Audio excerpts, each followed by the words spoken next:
Success mantra, we shape future.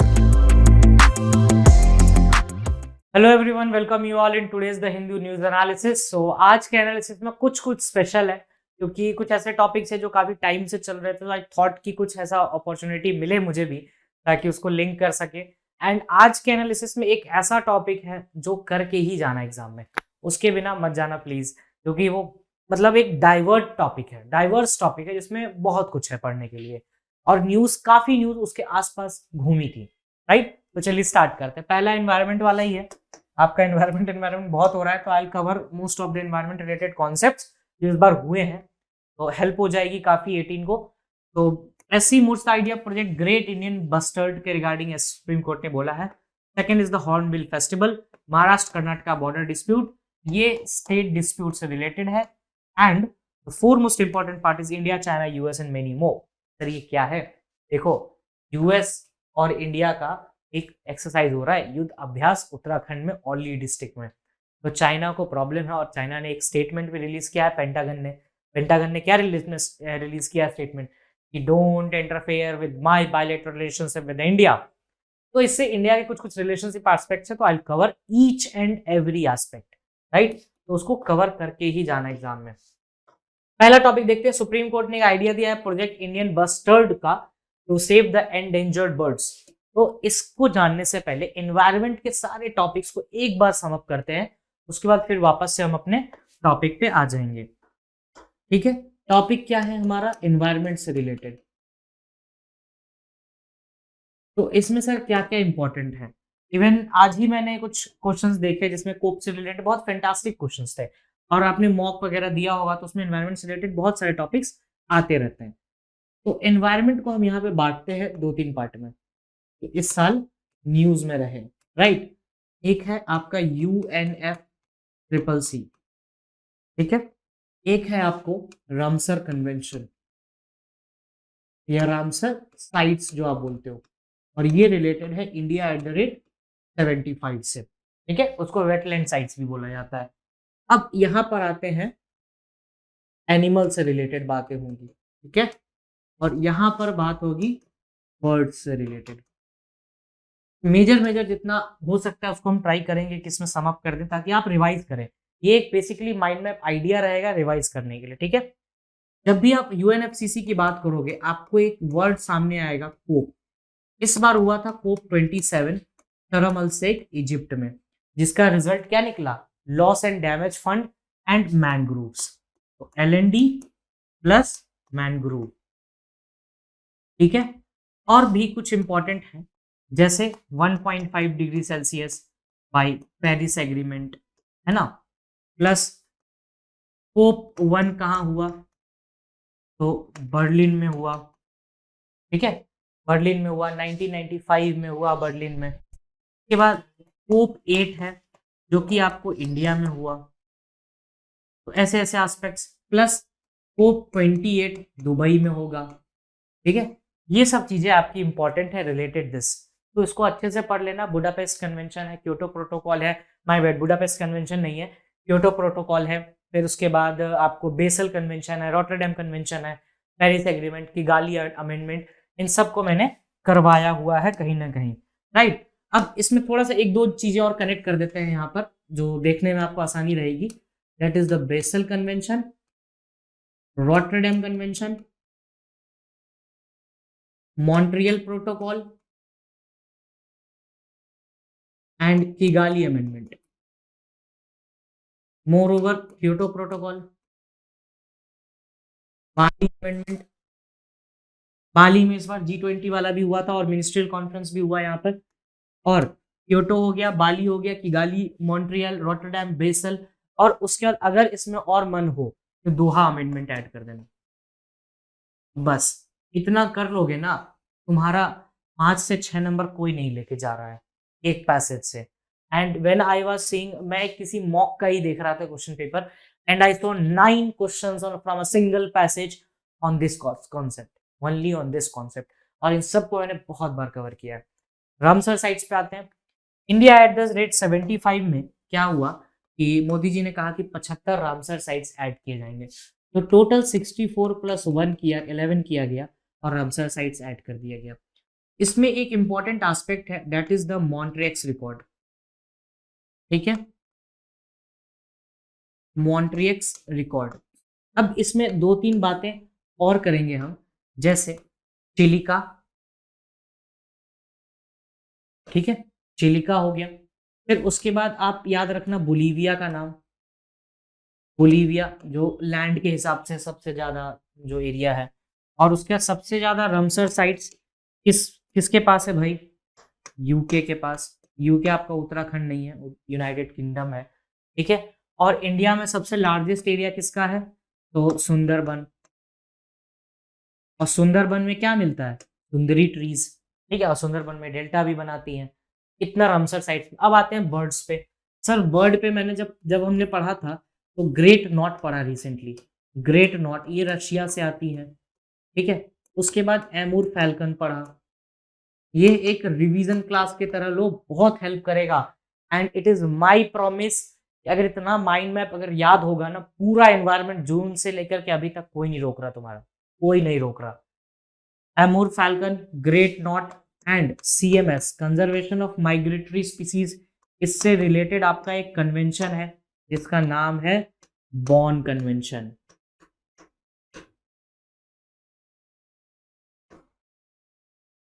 Bon convention, right.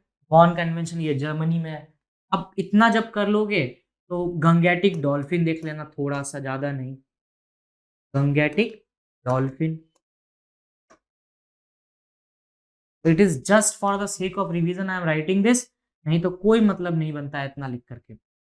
Directly what I might have done कि sir इतना है ये पढ़ लेना, ग्रेड 1 ऑन राइनो ये सब, लेकिन ये जरूरी था, ये कनेक्शन बहुत जरूरी है।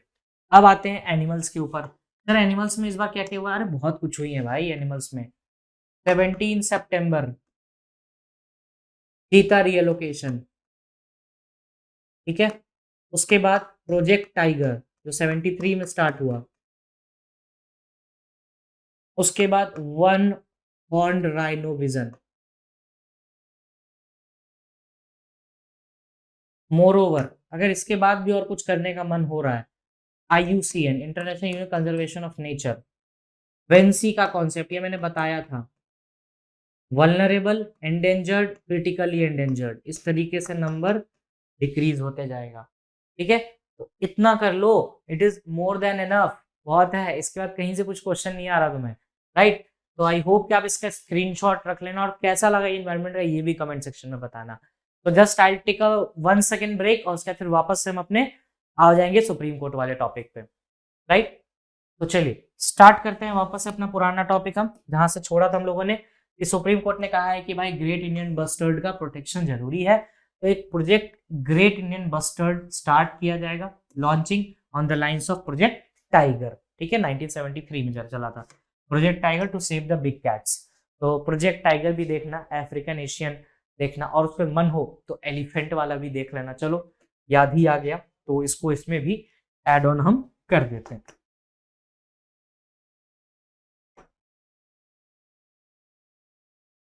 Elephant corridor. ठीक है, चलिए आगे देखते हैं कि इसमें सुप्रीम कोर्ट ने और क्या क्या कहा सर। तो सुप्रीम कोर्ट ने तो इतना ही कहा कि भाई इनका कंजर्वेशन का जरूरी है। तो हमारा काम क्या है सर? ग्रेट इंडियन बस्टर्ड के बारे में देखना। तो great Indian bustard 4 bustard species में से एक है largest, that is the great Indian bustard. और कौन कौन से हैं सर? तो MacQueen's bustard, lesser florican and the Bengal florican. 4 हैं ग्रेट इंडियन बस्टर्ड में, तो ये याद रखना 4 स्पीसीज है बस्टर्ड के। हैबिटेट एंड स्टेटस देखते हैं, तो ये गुजरात राजस्थान वाले एरिया में मिलती है, और IUCN स्टेटस में क्रिटिकली एंडेंजर्ड है। अभी जस्ट बताया था, वल्नरेबल, एंडेंजर्ड और क्रिटिकली एंडेंजर्ड, फॉर्मूला वेनिस, बस। और 2021 के रिपोर्ट के हिसाब से hardly 42 to 49 of them are alive, ज्यादा नहीं, that's why they are in critically endangered state. हम नेक्स्ट देखते हैं क्या है सर इसमें। कंजर्वेशन मीजर्स कुछ किया गया भाई, इतना प्रॉब्लम है तो 2015 में सेंट्रल गवर्नमेंट ने एक रिकवरी प्रोग्राम लॉन्च किया, और ये वाइल्ड लाइफ इंडिया फाउंडेशन करके है, ये राजस्थान फॉरेस्ट डिपार्टमेंट का, जिन्होंने स्टार्ट किया ये ग्रेट इंडियन बस्टर्ड के एग्स वगैरह को प्रोटेक्ट करके रखें। और प्लान किया जा रहा था कि ये इंश्योरेंस थ्रेट ये सब वो करने के लिए थर्ड जनरेशन को प्रोटेक्ट कर सके, राइट। चलिए नेक्स्ट देखते हैं सुप्रीम कोर्ट से इंटरवेंशन, इसमें और क्या क्या है। तो सुप्रीम कोर्ट ने यही राजस्थान गुजरात को कहा कि भाई कुछ ऐसा अंडरग्राउंड प्रोजेक्ट बनाइए, और इसमें सुप्रीम कोर्ट ने और क्या कहा कि देवेश गांधी एक कमेटी बनाई 3 मेंबर कमेटी की, तो आइस पे गिफ्ट पे ग्रेट इंडियन बस्टर्ड्स पे। तो क्वेश्चन डायरेक्टली फ्रेम हो सकता है कि ग्रेट इंडियन बस्टर्ड पे जो कमेटी बनाई गई सर उसका नाम बता दीजिए, तो Devesh Gandhi. It was a 3 member committee जिसमें देवेश गांधी साहब थे, जिसमें ये कहा गया कि भाई गुजरात राजस्थान जहां ये स्पीसीज सबसे ज्यादा मिलती है इनका प्रोटेक्शन करो।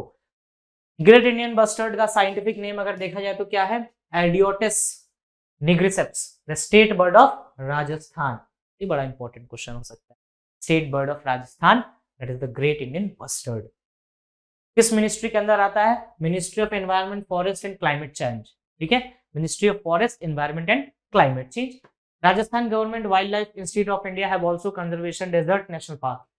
अब डेजर्ट नेशनल पार्क में ये मिलती हैं ज्यादा राजस्थान में, तो उसके बारे में भी बात कर लेते हैं। ये western border of India obviously Rajasthan में है, with in the Jaisalmer and Barmer district और राजस्थान। इसमें great Indian bustard Rajasthan state animal वो क्या है, स्टेट बर्ड है, और state animal chinkara and state tree हिजरी, state flower rohida are found naturally at this park. UNESCO world heritage site का इसको दर्जा मिला था 1980 में, और नेशनल पार्क का दर्जा मिला 1992 में। तो ये छोटी छोटी बातें थे जो आपको याद रखना है विद दैट माइंड मैप, कि इसमें कुछ भी मिस ना हो जाए, ठीक है। इसके बाद वो भी याद रख लेना ताकि सब चीज क्लियर हो जाए। और इसमें डेजर्ट नेशनल पार्क के बारे में भी बता दिया, तो चीजें सारी ज्यादातर क्लियर हो गई होंगी। आई गेस सर कोई डाउट हो तो प्लीज डू मेंशन, राइट। चलिए नेक्स्ट देखते हैं महाराष्ट्र कर्नाटका बॉर्डर डिस्प्यूट। ये बॉर्डर डिस्प्यूट काफी पुराना है, महाराष्ट्र कर्नाटका का बेलगामी का एक एरिया है जिसके कारण ये बॉर्डर डिस्प्यूट अराइज होता है। कुछ विलेजेस आती हैं इसके अंदर 300 समथिंग, तो do have a cross check. तो महाराष्ट्र कर्नाटका बॉर्डर डिस्प्यूट के बारे में बात करते हैं कि भाई ये क्या है, नया नहीं है, पुराना है, ठीक है, और ये सुप्रीम कोर्ट में गया है इशू। तो यही है बेलगावी एरिया जो कि डिस्प्यूटेड है। महाराष्ट्र क्या बोलता है, साहब ये जो पोर्शन है ना वो मेरा है, और कर्नाटका क्या बोलेगा, ये पोर्शन मेरा है। तो उतना हो गया बॉर्डर डिस्प्यूट ये वाला। तो ये वाला पूरा पोर्शन जो है बेलगावी वाला एरिया ये डिस्प्यूट में आ जाता है, ठीक है। अब हमारा काम है देखना भाई क्या क्या इसमें है, और लीगल प्रोविजंस भी देखेंगे, सबसे ज्यादा जरूरी काम है आर्टिकल 3 देखेंगे, है ना। तो Maharashtra Karnataka over Belgaum and other border disputes है, और एरिया कितना है इसका बॉर्डर, 7000 स्क्वायर किलोमीटर का ये टोटल डिस्प्यूट है। ऑरिजिन ऑफ डिस्प्यूट लाई करता है बॉम्बे प्रेसिडेंसी में, जिसमें ये था कि कर्नाटका के डिस्ट्रिक्ट्स हैं, कुछ इस पे आ रहे हैं तो कुछ महाराष्ट्र पे आ रहे हैं, तो भाई वो मेरा मेरा वाला कहानी चल रहा था इनका भी स्टार्टिंग में। आगे देखते हैं 1948 में बेलगाम म्युनिसिपैलिटी रिक्वेस्टेड कि district having a predominantly Marathi speaking, basically देखो पूरा जो जड़ है ना वो लैंग्वेज है, लैंग्वेज जो है इन सब की इशू का जड़ है। इसके साथ फॉर अ सेफर साइड 1956 का स्टेट रिकॉग्निशन एक्ट पढ़ लेना, स्टेट रिकॉग्निशन एक्ट 1956 में आया था, इसमें पढ़ना आपको कुछ नहीं है। 1956 में स्टेट रिकॉग्निशन एक्ट आया जिसमें Andhra Pradesh was the first state based on the language policy. वैसे ही यहाँ पर था, बंटवारा करना था, ये पार्ट डिस्प्यूट में आ गया। Belgaum a part of then and Mysore which was renamed as Karnataka in 1973। ये पर्टिकुलर पोर्शन आपका डिस्प्यूट में आया। नेक्स्ट देखते हैं महाराष्ट्र के थे एकीकरण समिति 1948 में फॉर्म हुई, जो कि 800 विलेजेस को कर्नाटका वाले मर्ज कर रही थी महाराष्ट्र में। 2006 में कर्नाटका ने विंटर सेशन में in the legislature in Belagavi building a massive secretariat building in the district headquarter on the lines of Vidhan Sabha in Bengaluru to reassert its claim। Maharashtra ने पहले ले लिया 2006 में, उसके बाद 2006 से पहले फिर 2006 में कर्नाटका ने वहां पे बिल्डिंग बना दिया, कहा कि भाई सेक्रेटरीट है मेरा तो ये मेरा जगह हो गया। तो दैट वाज द डिस्प्यूट। इस पे एक कमीशन भी बनी, that is the Mahajan commission. Mahajan commission 1966 में बनी, मेहरचंद महाजन की कमीशन थी, and third chief justice of India थे ये। Commission submitted 1967 recommended that 264 villages be transferred to Maharashtra and that Belgaum and 247 villages remain with Karnataka। इन्होंने क्या कहा कि 264 एक जगह जाएंगी और 247 एक जगह जाएंगी। तो ये था इनका टोटल कैलकुलेशन। उसके बाद एक 4 मेंबर कमिटी बनी 1960 में, इसके बाद was formed by both state but it couldn't arrive at a consensus। Obviously देखो नहीं हो पाएगा राइज, जिसका कहना है कि वो पूरा एरिया ही मेरा है, तो ये कैसे कंसेंसस पे अराइज हो पाएगा कोई भी सिचुएशन, है ना। चलिए नेक्स्ट देखते हैं लीगल इश्यूज। कर्नाटका बोलता है कि आर्टिकल 3 ऑफ इंडियन कॉन्स्टिट्यूशन ये बोलता है कि पार्लियामेंट के पास ही केवल राइट है ये स्टेट रिकॉग्निशन करने का, बॉर्डर डिस्प्यूट्स वगैरह में तो सुप्रीम कोर्ट के पास पावर नहीं है। महाराष्ट्र बोलता है आर्टिकल 31 ऑफ कॉन्स्टिट्यूशन जो ये बोलता है कि सुप्रीम कोर्ट का जुरिस्डिक्शन होता है अगर कोई दो यूनियन के बीच, दो स्टेट्स के बीच डिस्प्यूट होता है, ये भी बात सही है। तो इनका पॉइंट है आर्टिकल 131 जो ये बात करता है कि अगर स्टेट यूनियन में, ये यूनियन स्टेट में या स्टेट स्टेट में अगर कोई भी डिस्प्यूट होता है तो सुप्रीम कोर्ट उसको देखेगा, सुप्रीम कोर्ट के पास उसका ओरिजिनल जुरिस्डिक्शन होगा। ये क्वेश्चन आपका लीगल पे भी आ सकता है, ओरिजिनल जुरिस्डिक्शन। इसमें क्या बोला इन्होंने, एक स्टेट स्टेट, दूसरा state union and is union state. ये वही पलट जाता है issue, that is the same thing. तो अगर इस टाइप के कोई भी डिस्प्यूट्स अराइज होते हैं तो सुप्रीम कोर्ट देखेगा। और आर्टिकल 3 ये बोलता है कि सुप्रीम कोर्ट के पास जुरिस्डिक्शन नहीं है बॉर्डर डिसाइड करने का, जुरिस्डिक्शन है पार्लियामेंट के पास। तो सुप्रीम कोर्ट के पास जुरिस्डिक्शन है ही नहीं, तो आप कैसे कर रहे हो, दोनों ही सही। Let's see who win. तो अभी आपको इस पे नहीं जाना है कि कौन जीत रहा है कौन हार, you should be focusing on the knowledge and the facts जो इंपॉर्टेंट है, राइट। तो हॉर्नबिल फेस्टिवल देखते हैं क्या है, नागालैंड में मनाया गया। ये एमुर फैल्कन भी आपका यहीं से रिलेटेड है, नागालैंड का बर्ड है वो एमुर फैल्कन, वहीं पे माइग्रेट करता है वो।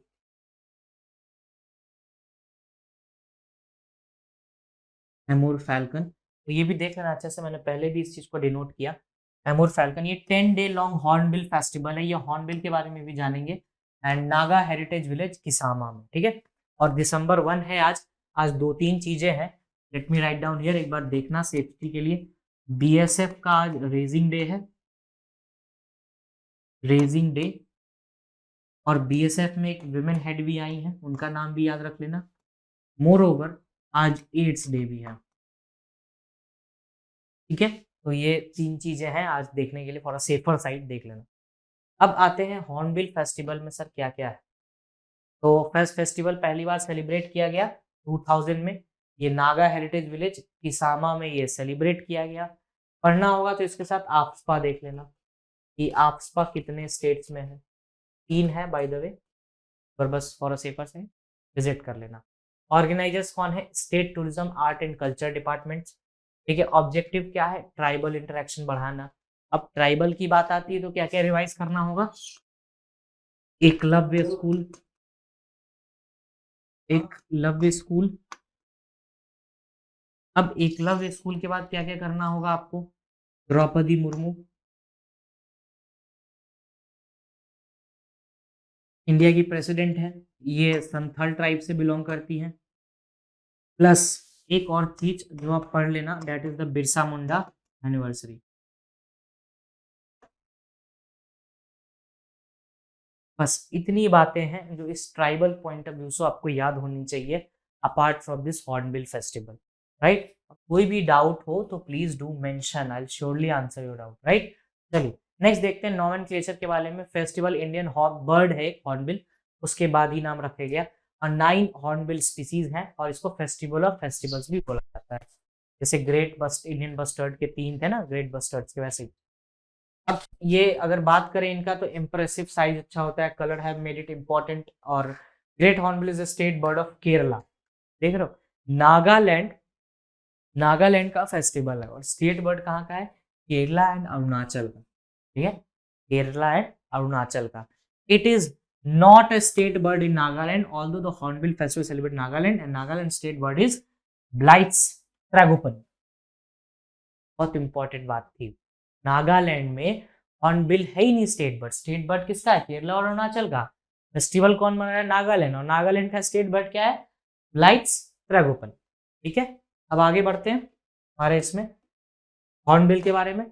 तो इंडिया चाइना, अब हाँ हॉर्नबिल पे हमारे पास उतना ही था। अब आगे बढ़ते हैं इंडिया चाइना, ये जो टॉपिक है बड़ा क्रूशियल है, थोड़ा सा इत्मीनान से देखेंगे, कोई हड़बड़ी नहीं मचानी है इसमें, और क्या क्या कॉन्सेप्ट्स देखेंगे, I will tell you everything. तो have your notes with me, pen paper ले लो, लिखने में हेल्प होगी। राइट? ऐसे देखने से काम नहीं चलेगा। और इस बार का सारा इशू कवर करा देंगे, कुछ फैक्ट्स भी ऐड कर लेंगे। I will tell you some facts and you will add some facts on your own also. ठीक है? तो थोड़ा पढ़ते रहा करिए, पढ़ने से हैबिट बनी रहती है चीज़ों की। अब चाइना ने वेडनेसडे को कहा भाई कि उत्तराखंड में जो ये कंडक्ट करा रहे हैं 100 kilometre from the line of actual control से। ठीक है? सबको जानेंगे धीरे-धीरे करके। पहले देखते हैं कि हमें क्या पढ़ना है इसमें। इसमें हम पढ़ेंगे, एक टॉपिक ही डालना है, इंटरनेशनल रिलेशन। ठीक है? इंटरनेशनल रिलेशंस करके एक टॉपिक है, इसमें हम आगे बढ़ते हैं। और पहले एक मैप देख लो कि ये क्या पढ़ना है। बीच में इंडिया रखते हैं, यूएस, चाइना, नेपाल, पाकिस्तान, बांग्लादेश, ज़्यादा मन है तो अफगानिस्तान, ईरान, साथ ही देखेंगे इन दोनों को। इतना देख लो, ये मोर देन एनफ हो जाएगा। अगर और मन है तो श्रीलंका और चाइना के साथ ताइवान। तो ये मोटा-मोटा अगर देखें तो ये सब न्यूज़ में था। ठीक है? तो अब ट्राई करेंगे कि इसको पूरा सम अप आज कर ही दें। तो सबसे पहले देखते हैं इंडिया चाइना। टॉपिक डाल देते हैं हम अपना भाई, इंडिया चाइना। और इसके रिगार्डिंग क्लैट ने भी क्वेश्चन पूछा है प्रीवियस ईयर में, है ना? तो पहले देखते हैं इंडिया चाइना में डिस्प्यूट क्या है सर, और करंट इशू को भी देखेंगे। इंडिया चाइना देखो तो एक पार्ट ये है जिसे हम कहते हैं पाकिस्तान ऑक्युपाइड कश्मीर। ये एक पार्ट अक्साई चीन वाला, जैसे चाइना क्लेम करता है कि ये उसका पार्ट है। यहाँ पर क्लैशेस हो चुके हैं, गलवान, डेप्सांग और ये चूमार वैली वाला। ये सब क्लासेस हो चुके हैं हमारे पहले ही। और ये जो लाइन है इसे हम बोलते हैं line of actual control. CLAT ने पूछा था इसका लेंथ क्या होता है, उस पर भी बात करेंगे, अभी टेंशन नहीं लेना। अब देखो कि सर इसमें हमें पढ़ना क्या है। इसमें पढ़ेंगे डिस्प्यूट्स के बारे में और करंट इशू क्या है। ठीक है? ये दोनों चीजों पे हम फोकस करेंगे। तो चलिए स्टार्ट करते हैं फिर। तो इसमें सबसे पहला आता है कि एस्पेक्ट्स देखते हैं, उसके बाद धीरे धीरे इसको कवर कर देंगे। पहले सी देखेंगे, dispute, earlier relation and current aspect. ठीक है? अब थोड़ी देर के लिए एक बात समझो कि जैसे इंडिया चाइना है, अभी क्या एक पॉइंट आएगा कि सर ये चाइना, आप लोगों के मन में आता होगा सर चाइना क्यों बोल रहा है। तो चाइना अपनी हेजेमनी क्रिएट कराना चाहता है, यूएस हेजेमनी को रिटेन करना चाहता है। तो यूएस क्यों हेजेमनी को रिटेन करना चाहता है?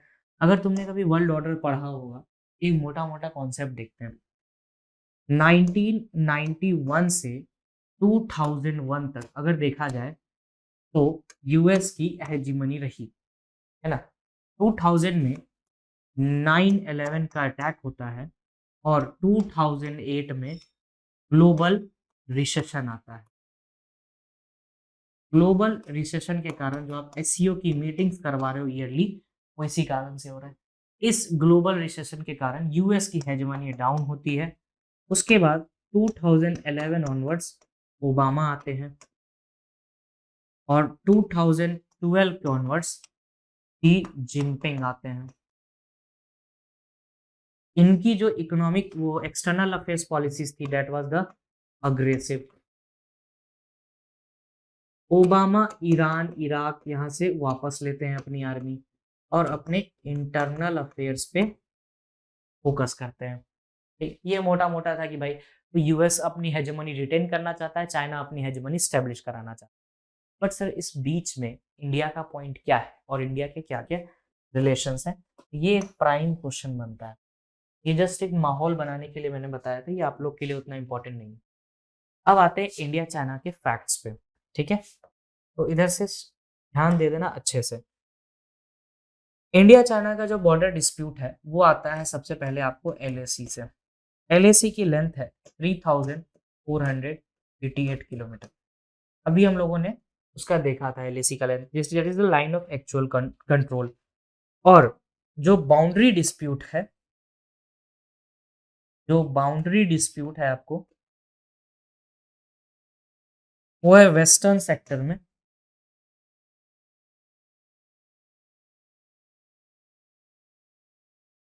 विच line is known as Johnson line.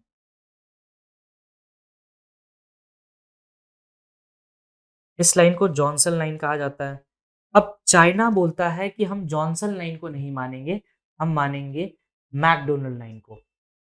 ठीक है, ये इंडिया का लाइन हो गया। और चाइना क्या बोलता है? McDonald's line.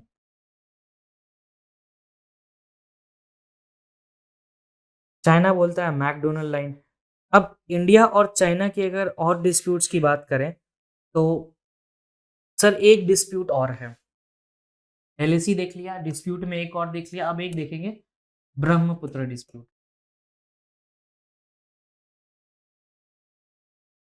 पहली तो देख लिया हम लोगों ने border dispute, second is Brahmaputra dispute. Brahmaputra dispute जो है एक ट्रिब्यूटरी है ब्रह्मपुत्र की, जिसे हम कहते हैं यार्लुंग जांगबो। इसका रियल नेम यार्लुंग सांगपो है ब्रह्मपुत्र का, और इसकी ट्रिब्यूटरी है आपको यार्लुंग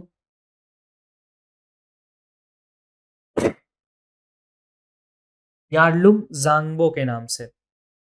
और यार्लुंग जांगबो जो है आपको ग्लेशियर से निकलते हैं, that is none of your business to know. तो बस इतना जान लो, यार्लुंग जांगबो के ऊपर हमारी डिस्प्यूट है डैम से रिलेटेड। डैम से रिलेटेड तो एक हो गया वाटर डिस्प्यूट और एक हो गया टेरिटोरियल डिस्प्यूट। और इंडस रिवर पे देखोगे तो इंडस रिवर पे कोई डिस्प्यूट नहीं, इंडस रिवर पाकिस्तान के साथ है, वहां पे हमारा डिस्प्यूट सॉर्टेड है। तो उसके बारे में भी बात करेंगे थोड़ा सा। बस इतना सफिशिएंट है इसके लिए।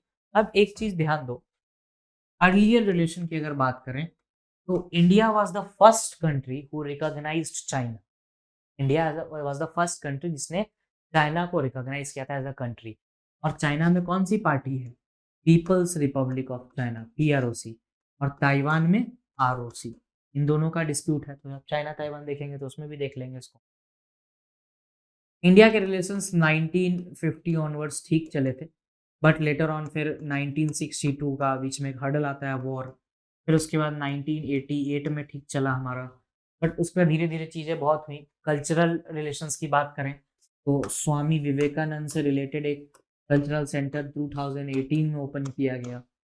तो बस इतनी बात है। करंट एस्पेक्ट अभी आपने देखा, यूएस वाला पॉइंट इतना देख लेना। इंडिया चाइना के एस्पेक्ट से there is more than enough. अगर और डॉक्यूमेंट्स चाहिए होगा और डिटेल में जानना है तो do mention, I will surely try to address the same. अब देखते हैं नेक्स्ट कंट्री, और नेक्स्ट कंट्री है हमारे पास इंडिया और ताइवान।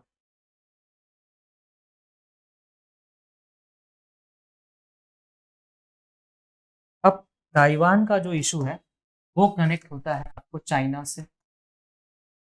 ताइवान का ओरिजिनल नेम फॉर्मोसा, जो आइलैंड भी था। पार्टी कौन सी थी? Republic of China. और चाइना में पीपल्स रिपब्लिक ऑफ चाइना। कोई भी डाउट हो तो उसमें मेंशन करना कमेंट सेक्शन में, चैट सेक्शन में, I will surely try to address it.